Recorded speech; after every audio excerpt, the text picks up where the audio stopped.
The name on the Monaco Grand Prix is TAG Heuer. It is the title partner of the Grand Prix, the first in the event's 75-year history.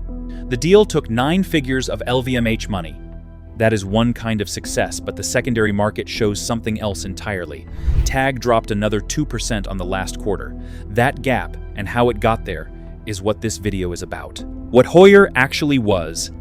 Before the fall, we need to understand what was lost. Most people get this wrong, because they talk about the Monaco and the Carrera as if the watches were the thing. They weren't. The watches were the evidence. The thing was something harder to quantify. In the late 1960s, a racing driver didn't choose a Heuer because it was prestigious. He chose it because TAG Heuer, the 4th-generation head of the family company, had personally driven to team garages, shaken hands with mechanics, and left chronographs on the table. Ferrari's Scuderia raced on Heuer time. Joe Siffert wore one. This wasn't marketing in any modern sense. It was proximity. The watch was physically present. The Ottavia came first, in 1962. The name collapses automobile and aviation into one word, which tells you everything about what the watch was for. A tool for people whose jobs happened at speed. The Carrera followed in 1963, named after the Carrera Panamericana road race, a Mexican point-to-point that killed enough drivers it was eventually banned. TAG Heuer didn't name a watch after a safe race. He named it after the dangerous one. Then 1969. This is where the brief I worked from got slippery, so let me be precise. Heuer did not invent the automatic chronograph alone. What happened in 1969 was a consortium. Heuer, Breitling, Hamilton Buren, and movement specialist Dubois Depraz worked together to produce the Caliber 11 Chronomatic. Zenith's El Primero debuted a few months before them. Seiko's Caliber 6139 arrived around the same time. 3 manufacturers, 3 different solutions, all in the same 12 months. The history is messier than the press releases suggest. Heuer's version went into the Monaco and the Carrera. That's what matters for this story. Not who got there first, but what they did with it. The Monaco was the one that stuck.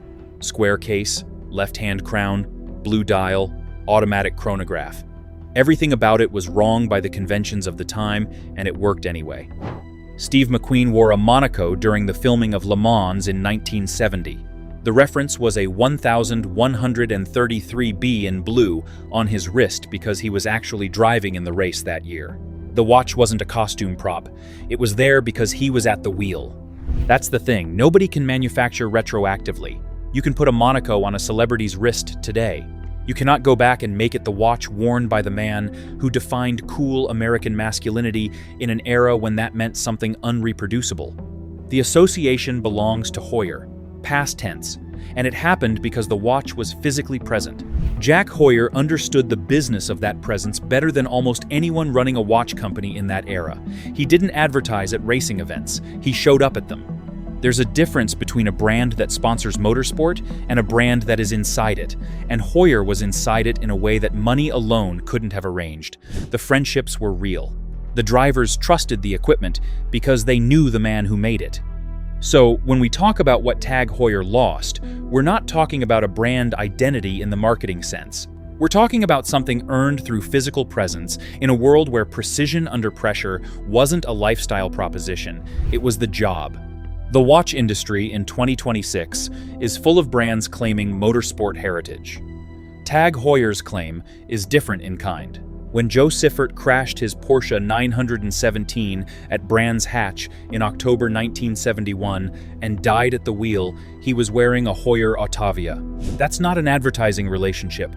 That's the watch on the wrist of a man at the moment his life ended, doing the thing the watch was built to time.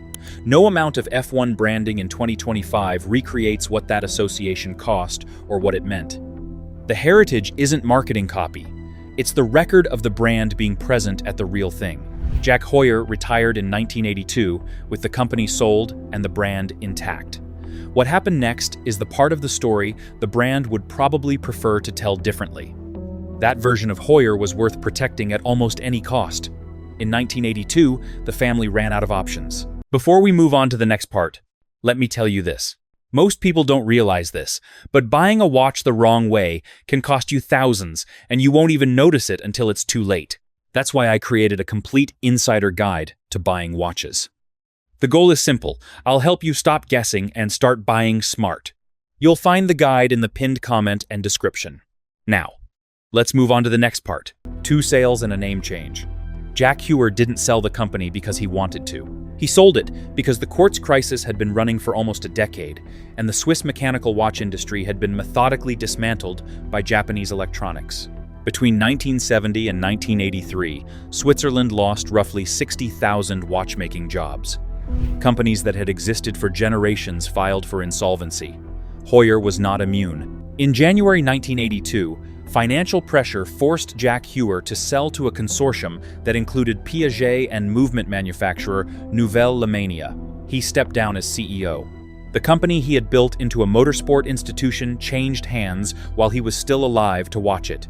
3 years later, in 1985, Techniques d'Avant-Garde, known as TAG, bought the company from that consortium and renamed it TAG Heuer. TAG was a holding company with interests in aerospace and motorsport engineering.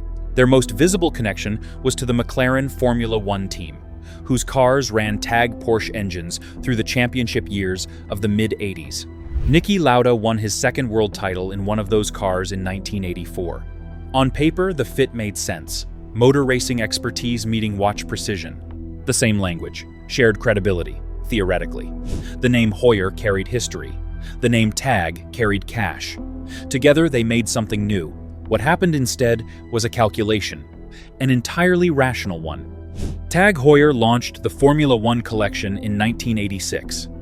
Plastic bezels, bright colors, quartz movements, prices that normal people could reach. The watch didn't pretend to be a precision racing instrument. It was a fashion accessory wearing a racing brand's name, and it sold in enormous numbers. Shopping malls, department stores, gift tables at Christmas. Teenagers saved up for them. Parents bought them as graduation presents. Here's what that decision actually meant. And nobody in 1986 was thinking about this, because the revenue was too good. TAG Heuer had taken a brand whose entire equity came from being physically present at the limits of human performance and offered a version of it to anyone with $150. The people who bought the Formula One quartz weren't motorsport professionals. They were people who wanted to look like motorsport professionals. That's a completely different transaction. And the problem with selling access to an aspiration is that once everyone has access, the aspiration dissolves. Somewhere around 1988, a Heuer Mechanics chronograph and a mall kiosk quartz wore the same surname. That's not a minor inconsistency. That's the identity fracture that everything since has been trying to repair. The short-term numbers were solid. The erosion was also true. It was just slower. By the time anyone noticed how expensive the second thing was, the first thing had been running for years. Comment prompt. Did you or anyone you know own a Formula One quartz? Drop the year in the comments. What TAG built between 1986 and 1999 was a commercial success and a brand problem. LVMH bought both. LVMH and the price trap. In 1999, LVMH acquired TAG Heuer. The brand entered what might be the most luxuriously funded identity crisis in watch industry history. LVMH's strategy with acquisitions is generally to push prices upward, invest in storytelling, and use the conglomerate's distribution muscle to get product into the right stores. That works for fashion houses where the product is fundamentally about image. It works for champagne and luggage and perfume. With watches, it runs into a problem that fashion doesn't have. The enthusiast community reads movements. They open casebacks. They know what an ETA 2892 looks like, and they know what it costs, and they know which 40 brands use one. LVMH's tools, powerful as they are, don't come with an override for that kind of knowledge. In the early 2000s, TAG Heuer was still relying heavily on modified Sellita and ETA base calibers, the same movements used by dozens of other brands at significantly lower price points. LVMH began raising retail prices steadily. A watch the market associated with them all was now being priced in the $3,000 to $1,000 to $6,000 bracket.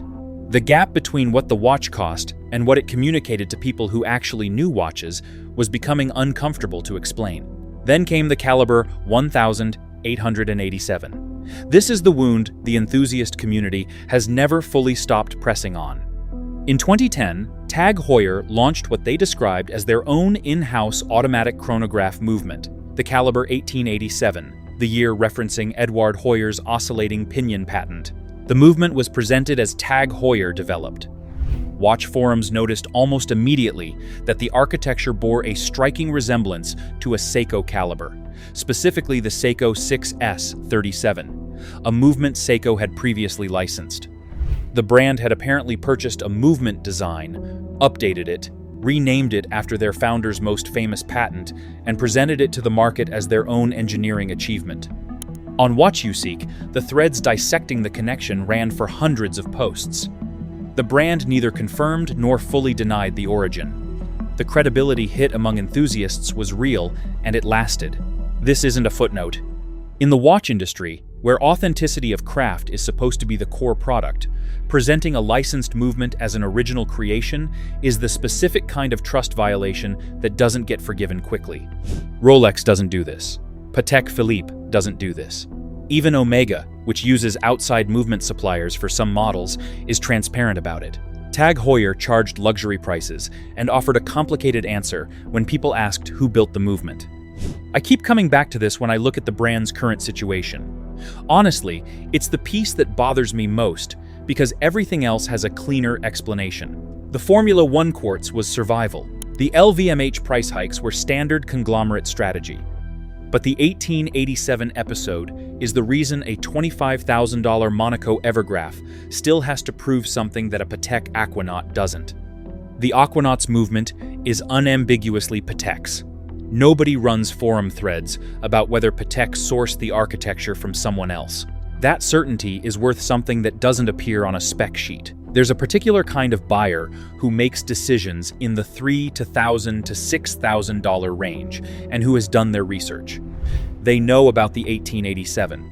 They know about the Aquaracer at Costco. They know the forum consensus, and they're making a different decision from the person who walks into a boutique having seen an F1 broadcast. TAG Heuer is trying to serve both of those people with the same catalog, and both of them can feel it.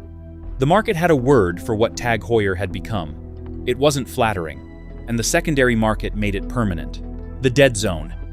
There's a specific price range in Swiss watchmaking where a brand can get permanently stuck, too expensive for people who buy on value, too associated with accessibility for people who buy on prestige. TAG Heuer has lived in this range for roughly 2 decades, and the secondary market data makes it measurable. In the first quarter of 2025, TAG Heuer lost 3.4% on the secondary market, while Tudor gained 1.7%. Audemars Piguet gained 0.8%, and Patek Philippe gained 0.5%. Second quarter of 2025, TAG Heuer down another 2%, while Patek climbed 1.1%. This isn't a crash. It's something more persistent. A structural discount the market applies to the brand regardless of what's happening at the product level. The Morgan Stanley and Lux Consult 2024 data puts LVMH's total watch market share at 5.8%. Rolex alone holds over 30%. Think about what that means for a brand within the LVMH portfolio. TAG Heuer is the flagship watch brand for a conglomerate that controls 75 luxury houses and yet can't meaningfully penetrate the territory where serious watch money pools. The problem isn't only the watches, it's the brand's address. When enthusiasts on WatchUSeek or WatchCrunch discuss TAG Heuer, the conversation forks at the same place almost every time. The Monaco is acknowledged as a genuine classic. The Carrera glassbox gets real praise. Then someone mentions the Formula One Solargraph, still in full production, still marketed to younger buyers at accessible price points, and someone else brings up the quartz era, and the forum settles into an uneasy consensus. Great brand history, complicated brand present. Heuer is living off a reputation it no longer has, one WatchUSeek member wrote in 2022. The post still gets quoted. Not that the watch community is unfair to TAG Heuer. The sentence is just accurate. Picture the person who bought a TAG Heuer Carrera at retail in 2019, roughly $5,200. They knew the Monaco story. They wanted the racing heritage. By 2023, the same reference on Chrono 24 was trading between $3,200 and $3,800. That's not a Rolex losing value after the 2022 bubble. That's a brand whose retail pricing and secondary pricing are separated by a gap that reflects something structural, a market that's not fully convinced the price was right in the first place. Here's the observation that doesn't get made often enough. The dead zone isn't a pricing problem, it's a story problem.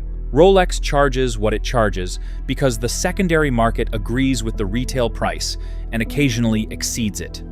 That agreement is built on decades of consistent scarcity, consistent quality, and the consistent message that this brand is not for everyone. TAG Heuer sent the opposite message for a decade and a half. The market listened. And here's what makes it especially difficult to reverse. The people who would need to change their minds are the same people who remember exactly when and why they formed their opinion. The caliber 1887 thread on watch you seek doesn't disappear. The Costco Aquariser story doesn't leave the collective memory. The secondary market is not reacting to the current watch. It's reacting to the accumulated weight of 40 years of choices. You can't fix that with a single brilliant movement, however good the movement is. There's a specific version of this I find uncomfortable to think about. Somewhere, there's a collector who bought a Heuer Carrera in 1978, a real one, powered by a Valjoux 7730, worn at actual races in the late 70s when the brand still meant what it once meant. He watched the Formula One quartz appear in department store cases next to it. He watched the price of his Carrera sit flat for 20 years while the brand chased mall traffic. He watched the caliber 1887 launch and followed the forum threads about its origins. He has an opinion about TAG Heuer that has been formed across nearly 50 years of paying attention, and no press release changes it. The Evergraph is a beautiful piece of engineering. He knows this. He still doesn't trust the brand. And his opinion, multiplied across thousands of people who share the same history with the brand, is what the secondary market is expressing every quarter. Here's what makes the next chapter worth watching. Because it is worth watching. The technical counteroffensive. Something real is happening at TAG Heuer's labs, and it would be dishonest not to take it seriously. In September 2025, at Geneva Watch Days, TAG Heuer unveiled the TH Carbon Spring Oscillator, a balance spring made from carbon nanotubes rather than the traditional metal hairspring. This matters for reasons not immediately obvious outside horology. Traditional metal hairsprings are affected by magnetism and temperature shifts. Silicon alternatives, which other brands have used for years, solve the magnetic problem but come with their own manufacturing constraints. Carbon nanotube springs, if they perform as claimed, offer magnetic resistance, thermal stability, and long-term dimensional consistency that neither metal nor silicon fully delivers. TAG Heuer had been trying to solve this problem for years, with multiple failed attempts before the 2025 announcement. The persistence matters as a data point. They didn't abandon the research when it got difficult. Then, at Watches and Wonders 2026 inches April, they debuted the Monaco Evergraph. The watch press sat up in a way that felt different from the usual release cycle. The Evergraph runs the new TH8000 caliber, and the headline is a Bistable, compliant chronograph mechanism. Here's what that means without losing you. A conventional chronograph uses levers, springs, and cams to control start, stop, and reset. Every time you press a pusher, those parts engage and disengage. Over years of regular use, friction accumulates, parts wear, and the pusher field degrades. It's a fundamental limitation of chronograph engineering, and one reason serious chronograph collectors handle their pushers with something approaching reverence. TAG Heuer's engineers, working with voucher manufacturer Fleurier, replaced almost all of that conventional architecture with flexible, bistable structures manufactured using Liga technology, a microfabrication process developed for aerospace applications. The mechanism bends to function rather than pivoting on separate levers. Less friction, dramatically less wear. More consistent pusher feel across the life of the watch.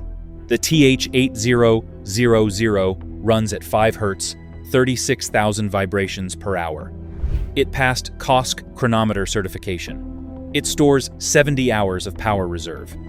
The case is grade 5 titanium, 40 millimeters, water-resistant to 100 meters, despite the square corners that made the original Monaco notoriously difficult to seal. Price: $25,000 in both configurations. SJX watches, probably the most technically rigorous voice in English-language horological journalism, and not a publication known for giving TAG Heuer easy praise, described the Evergraph as forward-thinking, in a way that stood apart from its usual measured treatment of the brand. The 1916 company called the Bistable mechanism significant for the industry broadly, not just for TAG Heuer. These aren't writers easily impressed by press releases. They read movements the way other people read quarterly earnings. Both were surprised, and both said so.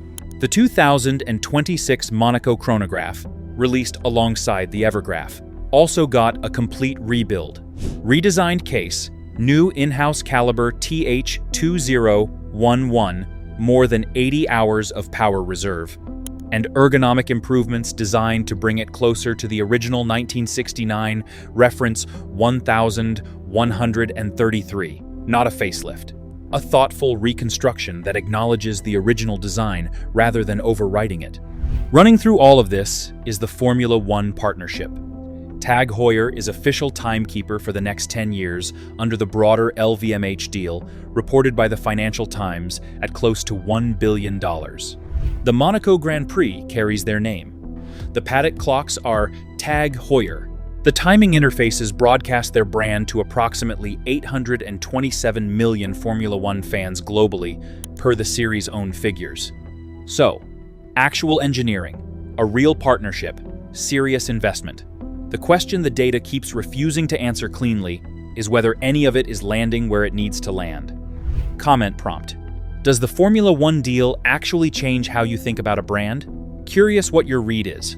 Drop it below. The engineering is real, the partnership is real, the secondary market is also real. Why the market still hasn't arrived? Secondary market performance is a collective opinion. It aggregates thousands of individual decisions about what a watch is worth when stripped of its retail context. The secondary market doesn't grade on engineering effort. It doesn't care about Geneva watch days. It prices what the collector community actually believes. TAG Heuer lost 3.4% in Q1 2025. It lost 2% in Q2. The Carrera Glassbox, the watch enthusiasts most consistently praise, trades at a discount to its retail price. A new Monaco Evergraph at $25,000 will almost certainly be worth less the moment it leaves the boutique, because that's what TAG Heuer purchases do, regardless of what's inside the case. That's not a prediction based on disliking the brand. It's the pattern the data shows. But here's something most coverage of TAG Heuer misses. The secondary market discount isn't a recent development, and it wasn't created by a single bad decision. It was built by the accumulated logic of the brand's entire post-1986 existence. The Formula One quartz didn't just dilute the brand in 1986. It established a price floor in the consumer imagination, a settled sense of what a TAG Heuer is worth that has been astonishingly resistant to revision. The caliber 1887 incident deepened it. The LVMH price hikes, without corresponding movement quality, compounded it further. By the time the Heuer 02 arrived, with its column wheel architecture and 80-hour power reserve, there was a substantial credibility deficit to overcome, and the deficit was structural, not superficial. Collectors now treat TAG Heuer's technical announcements the way a relationship treats the promise of "I've changed," not with disbelief. With the careful, watchful suspension of judgment that comes from having been disappointed by the gap between promise and delivery before. The Evergraph gets cautiously positive forum threads rather than the unqualified excitement that greets a Rolex novelty or a new Grand Seiko spring drive variant. Not that the watch is inferior in engineering terms. Trust is simply built differently from enthusiasm. Here's the specific observation I haven't seen anyone else make about this brand. TAG Heuer is simultaneously operating in 3 separate markets with fundamentally incompatible signals about what the brand should be. The Formula One Solargraph tells one story: accessible, colorful, approachable, designed for a younger consumer who wants the motorsport aesthetic at a price point that doesn't require savings. The Carrera Glassbox tells a second story: purist chronograph, domed sapphire, racing DNA, aimed at the collector who cares what the movement does. And the Monaco Evergraph at $25,000 tells a third story. Serious horology, frontier engineering, a bid for the upper tier of the watch conversation. Those three watches cannot all be the same brand without each one undermining the others. The Solargraph reminds the Evergraph buyer of the department store. The Evergraph pricing confuses the Solargraph buyer about what they actually paid for, and the collector looking at the glass box wonders which version of TAG Heuer they're buying into. Patek Philippe doesn't have a Solargraph. They don't need one and would never make one, because they understand that the moment you have a product for everyone, you have a brand for no one in particular. TAG Heuer's challenge is that they need both markets. The volume from accessible lines funds the engineering at the top. But serving both markets is the exact mechanism that keeps the upper market from fully committing. Something is shifting, though. The Evergraph threads on WatchCrunch are the most engaged TAG Heuer conversation I've seen from that community in years. There are buyers watching the carbon spring development with real interest. The forum consensus on the Monaco is warmer now than it was in 2020. Whether that warming shows up in secondary market data in 12 or 18 months is the actual test, not the press coverage, not the F1 clocks in the paddock, the numbers. Comment prompt: if TAG Heuer cut the quartz line tomorrow and went all mechanical, would that change your read on the brand? Serious question.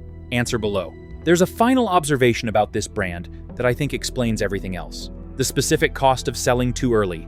The conventional framing of this story is that TAG Heuer fell and is trying to rise again. That's not quite right. The brand made a lucid decision in 1985 and 1986, extracted real value from it for decades, and is now paying the compounded interest on that extraction. When TAG launched the Formula One quartz line, they didn't accidentally dilute the brand. They deliberately traded future prestige for present Reven to the power of 9 UA. The quartz crisis had liquidated stronger companies than Heuer. Cash was existentially necessary. A watch at $150 that sold in the millions saved the company. That decision was probably correct in 1986. It just carried a cost that wasn't visible for another decade. What it spent. The one thing luxury brands need most. The sense that not everyone can have this. Rolex understood this protection instinctively. Patek Philippe understood it almost as a point of religion. The moment you put your name on something anyone can afford, you've answered the question, who is this watch for? In a way that takes decades to unask. TAG Heuer's current management understands this clearly. The TH Carbon Spring, the Evergraph, the Monaco Grand Prix naming rights, these are all answers to a question the company answered incorrectly 40 years ago. The $25,000 Evergraph is TAG Heuer trying to rebuild the thing the $150 Formula One dismantled. The math of that exchange is brutal. You can sell 1 million watches at $150 each, but you cannot buy back the decade of credibility you spent doing it. Not with engineering, however impressive, not with partnerships, however expensive, not even with the Monaco Grand Prix name. What you can do is build a new credibility layer on top of the old damage. The Evergraph's Bistable mechanism doesn't unhappen the quartz line, but it makes a different argument. We are the brand capable of this, regardless of what we were in the shopping mall. That argument takes time to land.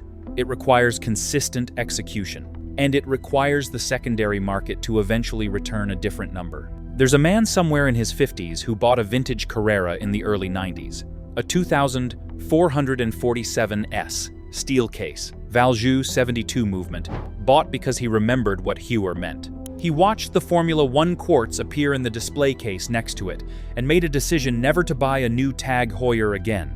The Evergraph is asking him, and the thousands of people who made the same decision in the same decade, to reconsider. Some of them will. The watch is worth reconsidering, but the fact that it has to ask it all tells you everything about how much was spent in 1986 and every year after. The brand that put Steve McQueen's watch on a racetrack, then put a look-alike on a department store shelf, is now spending close to $1 billion to get the racetrack back. Not that it never belonged there. It gave up the claim voluntarily, for real reasons, with costs it didn't fully account for at the time. Whether the market eventually agrees that the claim is restored is the most interesting open question in this price tier right now. Not because the answer is obvious. It isn't. There's something worth sitting with here. The TH Carbon Spring Balance Spring took TAG Heuer years of failed attempts to develop. The bistable chronograph mechanism in the Evergraph took 2.5 years of collaboration with Vaucher manufacturer Fleurier to produce. These are not shortcuts. They are the work of engineers who are trying to solve real problems rather than packaging existing solutions under a new name. That effort is tangible, and it deserves acknowledgement. The question isn't whether the effort is real. It's whether effort is what the secondary market rewards. And historically, the secondary market rewards reputation, the belief that the brand will still mean something in 10 years, that the watch will still be desirable, that the story will still hold. TAG Heuer is rebuilding reputation one movement at a time. The approach is correct. It is also slow. And it's happening while the Formula One Solargraph is still being sold in pastel colorways to a demographic that will never pay $25,000 for a Monaco. The brands that protect long-term equity don't just protect their products. They protect the feeling that their products are not for everyone. TAG Heuer spent 40 years being for everyone. Now they're spending to be for fewer people again. That journey, from the department store shelf back to the paddock at Monaco, is the most expensive thing a watch brand can attempt. Nobody has ever fully completed it twice. If you want to go deeper on the brands that got the exclusivity question right and the ones that got it catastrophically wrong, the next video is already waiting. Subscribe so you don't miss it. The next one will make this one look like the warm-up.